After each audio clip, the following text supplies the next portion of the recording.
Welcome to Comics Bazaar, the channel of comics commentary and arcana. This video features Generation Next number 4, cover dated June 1995, and this is the climax of the Generation Next storyline.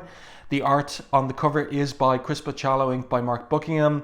It is a pretty busy cover as Colossus takes on these monstrous ogre types here in the foreground, but the eye is directed to Colossus, who is standing atop a mountain of these attackers. Let's open this one up to the first page, and it's an interesting choice by Bachalo in terms of how to open this. We have a zoom in on this smiley face on Ilyana, as it turns out Ilyana Rasputin's wristwatch, and then we have the colouring here of these musical notes and Ilyana's first person narration. I can hear it inside me. A tune, music, but without any words. It is the most beautiful noise in the world. I'm pretty sure it is what freedom sounds like. So where is Ilyana? Well, in the previous issue, she was absorbed by Mondo into his person. So Mondo is playing music here, and Ilyana is kind of is in a fetal position within Mondo, asleep on these, resting on these rocks inside his body.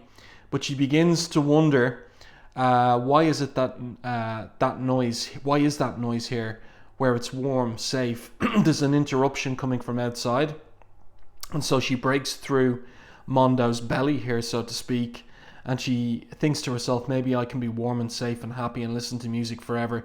Maybe if she breaks out. So here we have the creative team. The title of the story is By, and we will see how poignant a title that is at the end of the issue. This series really has a tragic ending to it. The creative team, Chris Bachalo and Scott Lobdell. Lobdell writing, Bachalo penciling, inks by Mark Buckingham, lettering by Richard Starkings and Comic Craft, so digital lettering. And I'm sure that they're responsible for these musical notes as well on this double page spread here. Colors by Steve Buccellato and Electric Crayon. And there we go. So where is where is Ilyana? Well, Mondo is pretending to be one of the security detail, but we see her hand here pressing out through his chest, and these other security guys spot it. So one of them says here, we got a situation here. So Mondo's thinking to himself, Mondo's not happy, trying to sneak out with Ilyana before she's digested, because that's a risk. When Mondo takes a human, a flesh and blood creature into his person, that creature becomes subject to a process of digestion, however Mondo's physiology works. So the two lads spot the hand emerging from his chest, and then he whaps Ilyana's hand back in, and then we're right inside his body again, which seems to be like some kind of interdimensional space, because obviously it's like Doctor Who's TARDIS. It's much bigger than it appears from the outside. So that's an interesting feature of maybe how Mondo's powers work. And he's tapped on the shoulder. Ilyana inside doesn't feel safe anymore, so there's a problem there. That's a great opening to the story, and then we pick up with the end of the previous issue, where Husk and Vincente, who are filling out Quietus's suit here and pretending to be him, were challenged by Sugarman to shoot one of the, from Sugarman's perspective, invaders. And so it seems like Page shot Chamber at the end of the previous issue. So this is a great double page spread here, and Bachalo clearly enjoying himself on this one, with the horrific monstrous face of Sugarman there with his mallet and all the details of his costume, all those leather belts as well, and then these weird monster creatures that are in attendance with him as well. So Sugarman thinks that there's still something up with Quietus, so he's not happy with Quietus proving his loyalty by just killing one of the invaders. And so he basically whips out his tongue through Quietus. And this is interesting the way that Bachalo has rendered this in silhouette mostly, and we just have that red colour in the background. That's the old Glynis Oliver trick that Buchalato's using here for a moment of violence. It looks pretty good, and I don't think we've seen Sugarman use his tongue as a weapon like that yet in the comic. And it actually injures both Husk and Vincente. And of course, Sugarman sees that he was right with his intuition. He says here, it's funny, the quietest that I knew, the one I heard, was more solid. He sees this gas leaking out. So, Paige says, you lousy half-scan. And then Sugarman figures it out. There's two mutants posing as one. So Vincente's out. Even Husk here is bleeding. So Skin suggests to her that she should husk her outer form. So she does. And here she is revealed in her Generation Next costume. And she challenges Sugarman by saying, we posed as quietest long enough. Now you all are squaring off against the next generation of X-Men. Just thought you'd want to know who was going to be toppling your little sweatshop. So Sugarman, what does he order his minions to do? Except, of course, kill them all. And there's an interruption. There's a huge explosion. Interesting inking here from Mark Buckingham. Again, he is cutting in white media into the black ink background for the fence posts here, but also for the rendering of the explosion. So, what was that? Well, Skin here says that was our teachers making an entrance. Or actually, no, this will turn out this is not Skin, it's Chamber. An entrance. Chamber wasn't killed at the end of the previous issue. Shadowcat and Colossus dropping through the ceiling like a stone. Me, name's John O'Starsmore. Chamber. I used my psionic power to make everyone think I was shot. Good trick, eh? I mean, good for me. And then he shoots this little minion in the head, and that's the end of him. So nice sequence there, and panel layouts as well around the explosion here. The anchor image of that explosion. So, this is an interesting panel too, where Skin uses his power. And everyone in the Age of Apocalypse, all the X-Men and Generation Next in the Age of Apocalypse, have a much tighter, better command of their powers. And of course the context for that is, in the Age of Apocalypse, it's only the fit who survive, the strong who triumph. So the X-Men and Generation Next have to hone their skills in circumstances much more dangerous than the original X-Men ever did under Professor X in the Prime Reality. So Skin here uses skin from his forehead to strike right through this minion's head. And Chamber makes the point that was disgusting. And Skin says the man with the gaping hole in his chest. You got a point, admits Chamber. So then Chamber puts his gun up against the side of Sugarman's head, but he's out of bullets, and so he uses his own psionic power to blast Sugarman apart. That's a really great image there of him shredding physically Sugarman's body and head. So it takes the head out. And he says here that you'll be needing a spatula to scrape himself up off the ground. And here we've got that tortoise that Chris Bachalo likes to draw into the backgrounds of his pages. And yeah, Skin makes the point, you accuse me of being gross. This is pretty gross, but also pretty cool too. Now let's see what is going on elsewhere down here. So Vincente's in trouble and Husk is picking him up, and she makes the point they're trapped 1 mile underground, surrounded by an army of nasties, and the whole challenge is to get out. But who's arrived except for a Colossus? So we see basically just a glimpse of his forearm there, and this little minion here is saying no one is going anywhere until we sort out. And Colossus, this darker version of Colossus in the Age of Apocalypse, just grabs the guy's head and squishes it. So he means absolute business. And remember, original Colossus in the Prime Reality always was extremely reluctant and guilty over any decision that might involve him killing anyone. Even going up against the Brood, he was squeamish about killing them. Here, this is a very darker, grimmer version of Colossus. So he shouts out his orders. I don't want to have to repeat myself. Know-it-all claims Mondo has found Ilyana. I want my sister and I want her now. And look at this here, hiding in the rib cage of Sugarman. It's a mini version of him. And he's picked up on what the aim of the Generation Next team is.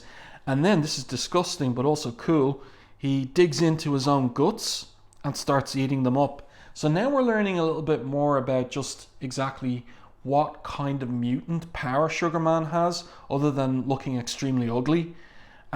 He's like a tick or a parasite, as it will turn out. And we'll see a little bit more of that at the end of the issue. Now, I like this page layout of Bachalo's. We've got the 9-panel grid, a little bit like Watchmen. He used this layout in the previous issue to great effect, and he does so here as well. So we've got an episode that is introduced and concluded in the 9 panels on one page. I really like that form of storytelling. So we're back with the opening scene. Mondo's getting punched by the big, heavy security guard. He's right over the edge of the cliff there. His weedy companion is telling him to keep hitting Mondo. Mondo says, "Which part of stop didn't you understand?" And then he zips into the cliff face, and the big, heavy just goes right over the edge in silhouette. That's nice. We got the silhouette repeated here as well in the final panel. So this guy, Mondo, pops up behind him, says Mondo went here, and the guy starts lying, saying, "You did hear me telling him to stop hitting you, right?" No, Mondo's not buying it, pushes him right over the edge. That's great storytelling on that page. I really like that. That's great comics storytelling, beat by beat by beat. And it's a setup and a payoff for a joke here. 2 punchlines here and here. Really good stuff. So Bachalo liked that layout, so he uses it again here. And this little girl, we saw her in the previous issue as well. Mondo rescued her from being knocked off the edge of a cliff by one of the security guards, and she's reminding him that he promised her to take her away from the place, and he says he'll try, but he can't take 2 children into his body, so he's prioritizing Ilyana, and he reassures the team, Skin and Chamber, that he's got Ilyana, that she's safe, as safe can be, he was about to say. But then look at this. This is great facial expression that Bachalo's put on him as his eyes go up, and this blood spurts from his mouth. It's nicely done. Get past these pages of advertisements, and then this ribbony tongue rips out of his torso, and Mondo falls dead apparently to the ground. And who is it? It's Sugarman. He's back. And he's back at the same level of bulk as he was previously, as he ate up his own remains.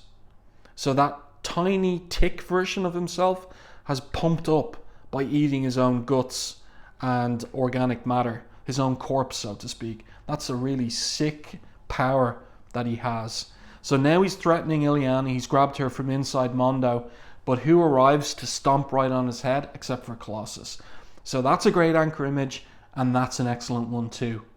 And I really like the way that Bachalo's drawing Ilyana as well in both of these images. So you really have a sense of how small she is and how vulnerable she is to a massive, disgusting monster like Sugarman, and then just the relief of being rescued by her big brother there. So Colossus just starts pounding Sugarman, beating him into a pulp. And in Ilyana's first-person narration, she says, "He must be here to save me. I knew he'd come for me someday, even after all the blood in Kiev. After we were separated, after I saw him fight the Infinites till he couldn't fight anymore, I knew one day he'd find me." You just see that close-up on his face there. That, really, what would I say, like this manic anger on his face, and all of that gore coming off of Sugarman's head as he's beaten him to a pulp. But he grabs Ilyana. He's not so into the violence that he's forgotten his sister. He grabs her, and that's a fantastic one-page panel here. He's a hero, she says. Now, this is really well set up. Ilyana has a deep belief in her brother as a hero, and we know him to be a hero from the Prime reality, but he's got this grimmer, darker aspect to him in this Age of Apocalypse, and we'll see this pay off poignantly at the end of the issue. So he greets his sister, hello little snowflake, it's been a while. She just says his name, and then in her first person narration she thinks, looking down, seeing the rest of Sugarman, I mean, like what's left of him, I have to say I don't remember my brother as being so mean. So this has taken her by surprise, and Colossus in this reality is mean. And now they have to get out. They're still 1 mile underground. Mondo's dead, and what would you say, like the whole facility goes bananas. There's an uprising of the slave labor, so they start attacking the security guards, and some of the guards start calling in for backup because the flat scans are out of control. This is great crowded scene by Bachalo. A lot of work on these pages by Bachalo. He's not at all scrimping on the art. And something interesting too is he pumps out all 4 issues, new character designs. There's never any pages where you think he's taking shortcuts. He is pouring his heart, soul, and all the lead of his pencil into Generation Next, into the 4 issues. And some of the other artists weren't able, I think, to maintain that level of total commitment to the 4 issues and the project. But Bachalo's doing it, and Buckingham too. You know, there's no guest inkers or anything like that. This team, going back to Generation X #1, they are working really, really well together. So we've got the little girl here. She's up on Chamber's shoulders. It looks like maybe they're going to get out, but Colossus is about to be attacked from behind. And then this is kind of a weird thing, that in this Age of Apocalypse reality, Kitty Pryde, Shadowcat, wears these claws. We saw them in issue #1, these cat-like claws, let's call them, but they're reminiscent of Wolverine's claws, of course, as well. And she hides, she phases into and travels around, phased into her husband's body. It's kind of weird, but also it makes for moments like this where she pops out of his back. So in their merged state, Colossus has a pair of eyes in the back of his head, so to speak. So she uses her claws and chops up the fingers and hands of this guy that was about to attack Colossus. And yeah, they're in big trouble here. Chambers grabbed by some of these monsters, and Shadowcat says, go on ahead, I'll go after the boys. So what's Colossus going to make of this? Colossus says no. He orders no. He says our responsibility is to get Ilyana to Magneto. Get us out of here now. We'll come back for the others. So Kitty is not happy with that decision, and she's about to call her husband a selfish something or other. And Husk too said, please don't leave us. Vincente has stopped breathing. He ain't going to survive another hour or whatever it might be. And then these huge ogre things arrive as well. So the team is in tremendous trouble. All the human slave labor are getting killed and massacred. And this is really well done by Lobdell and Bachalo, where Ilyana, as she's been taken away by Shadowcat, is looking back. All anybody can hear now is screams. But as the 3 of us start to float away, so that's Shadowcat, Colossus, and Ilyana, I can see her face. It's Paige. It's Husk. I'll remember it for the rest of my life. And she's shocked that she's been left behind with Vincente on her back. Yeah, that's really, really well done, poignant. And that's not even the end of it.